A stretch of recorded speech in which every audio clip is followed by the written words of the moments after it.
ক্লিনিকে গিয়ে এএসআর এর ফুল ফর্ম জানতে পেরে কেন এত অবাক হয়ে গেল অপর্ণা?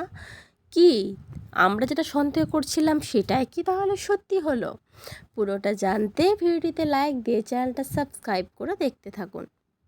চিরদিনে তুমি যে আমার সিরিয়ালের আগামী পর্বে আমরা দেখতে পাবো অপর্ণা তার বাবাকে নিয়ে যে ক্লিনিকে আসে সেখানের সমস্ত ওষুধপত্র তালাবন্দি ছিল। সেই জন্য অপর্ণা ক্লিনিকের মালিকের খোঁজ করতে করতে একটা জায়গায় দেখে এএসআর ফ্রি হেলথ ক্লিনিক বলে লেখা আছে, কিন্তু এএসআর এর ফুল ফর্ম কি? অপর্ণা কিছুটা সন্দেহ করছিল, মানে আমরাও যেটা সন্দেহ করছিলাম সেটাই হয়তো সত্যি হয়ে গেল।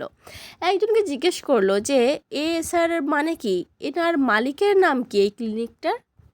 তখন সে লোকটি বলে এটা হচ্ছে আর্য সিংহ রয়, ওনারই ক্লিনিক। আর আর্য সিংহ রায়ের নামটা শুনে অপর্ণা কিন্তু এক মুহূর্তের জন্য খুব খুশি হয়ে ওঠে।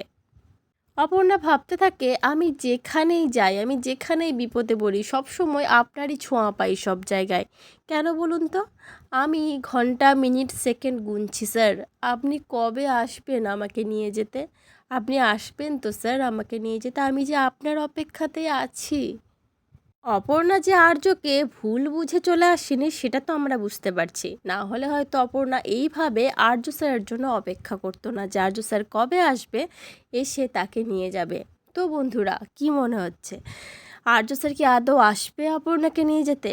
অপর্ণা যে এখানে আছে সেই খোঁজটা কি আর্য স্যার আদৌ পাবে? কিন্তু আমাদের বিশ্বাস যে অপর্ণা যতবার বিপদে পড়েছে ততবার আর্য স্যার ঠিক দেবদূতের মতো হাজির হয়ে গেছে। আর এখানেও তো অপর্ণা বিপদে পড়েছে তার বাবাকে নিয়ে, আমাদের মনে হয় ঠিক আর্য স্যার গন্ধ শুকে শুকে অপর্ণার কাছে চলে আসবে। অপর্ণার বাবাকে সুস্থ করে অপর্ণাকে আবার আর্য স্যার তার নিজের বাড়িতে নিয়ে যাবে। ততদিনে রাজনন্দিনীর আসল রূপটা সবার কাছে আশা করছি ধরা পড়ে যাবে।